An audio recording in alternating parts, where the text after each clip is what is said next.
So hello everyone, my name is Devanshu Saxena और आज की वीडियो में हम पढ़ेंगे हिस्टामिनिक रिसेप्टर्स के बारे में। Start with histaminergic receptors.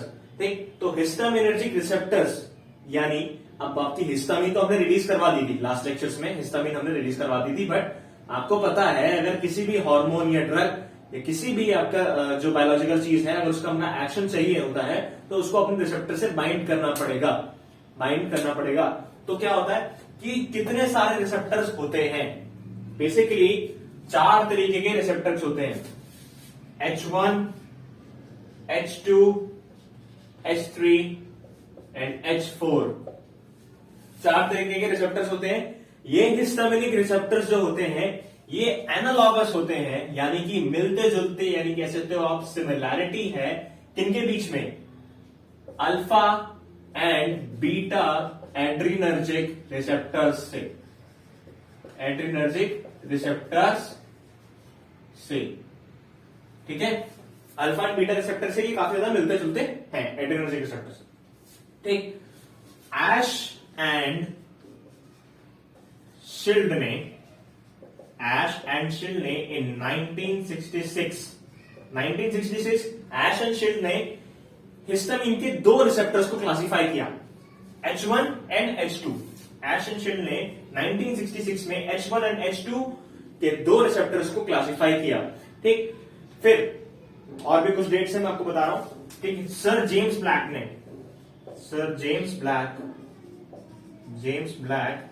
इन 1972 में H2 एंटागोनिस्ट प्रोड्यूस करी जिसका नाम था बुरिमामाइड। ठीक है, H2 एंटागोनिस्ट बुरिमामाइड।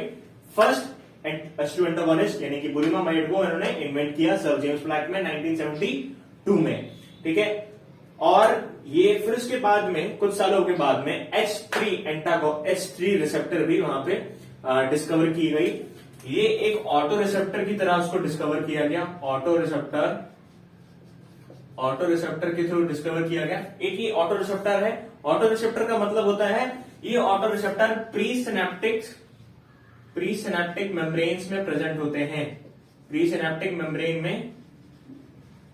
में प्रेजेंट होते हैं। होता नहीं है, एक आपका प्री सिनेप्टिक होता है और एक पोस्ट सिनेप्टिक होता है। ठीक है, और एक होती है आपकी सिनेप्टिक क्लेफ्ट। तो प्री सिनेप्टिक की तरफ जो मेम्ब्रेन्स होते हैं उनमें ये रिसेप्टर प्रेजेंट होते हैं। इनका काम क्या होता है कि ये अंदर में जो सेल के अंदर जो फर्दर प्रोसेसेस होने वाले हैं उसको ये रेगुलेट करते हैं। ठीक, इनकी खोज 1983 में करी गई थी। ज्यादातर ये जो रिसेप्टर्स होते हैं ये ब्रेन में पाए जाते हैं और इनका जो काम होता है ये एक ऑटो रिसेप्टर होता है, मैंने आपको पहले बताया, नर्व एंडिंग्स में प्रेजेंट होंगे प्री सिनेप्टिक मेम्ब्रेन में। ठीक, और जो है इसके फर्दर एगोनिस्ट और एंटागोनिस्ट भी बनाए गए थे, लेकिन आज तक इनको क्लिनिकली यूज नहीं किया गया है। ठीक है, they are not clinically use. H4 receptor, एक आपको मैं बताना चाहूंगा 4 मिथाइल हिस्टामिन जो होती है ये H3 एगोनिस्ट होती है। क्या होती है? H3 एगोनिस्ट, यानी कि ये इससे बाइंड करेगी और अपना एक्शन शो करेगी, भले ही ये क्लिनिकली यूज ना करी जा चुकी हो। इसका मैं एगोनिस्ट नाम लिखा है 4 मिथाइल हिस्टामिन। ये 4 मिथाइल हिस्टामिन जो है H4 से भी बाइंड करा जा सकती है। दैट्स वाई ये जो H4 रिसेप्टर है ये H3 के काफी ज्यादा सिमिलर है। ये H4 रिसेप्टर H3 के काफी ज्यादा सिमिलर है और इसकी खोज मॉलिक्यूलर क्लोनिंग की वजह से हुई थी।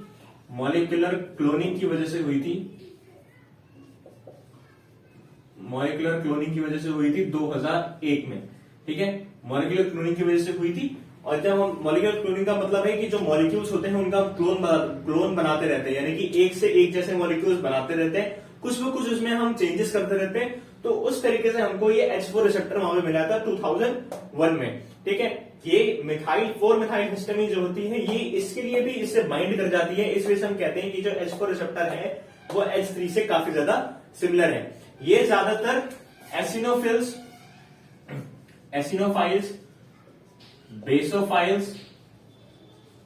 बेसोफाइल्स एंड मास्ट सेल्स पे पाए जाते हैं और इनका काम होता है कि ये इनहैंस कर सके कीमोटैक्सिस को।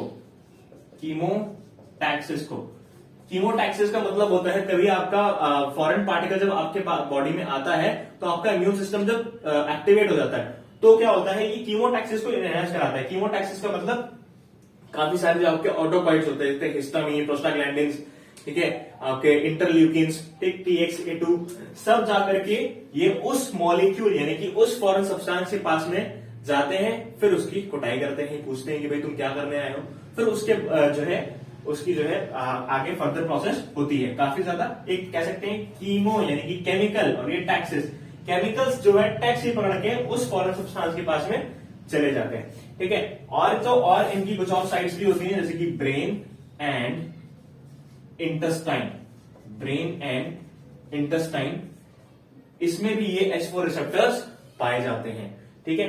तो अभी हमने हिस्टामिनर्जिक रिसेप्टर्स के बारे में बात करी, इसकी ब्रीफ स्टडी में आपको एक सिस्टम पे लेके चलता हूं।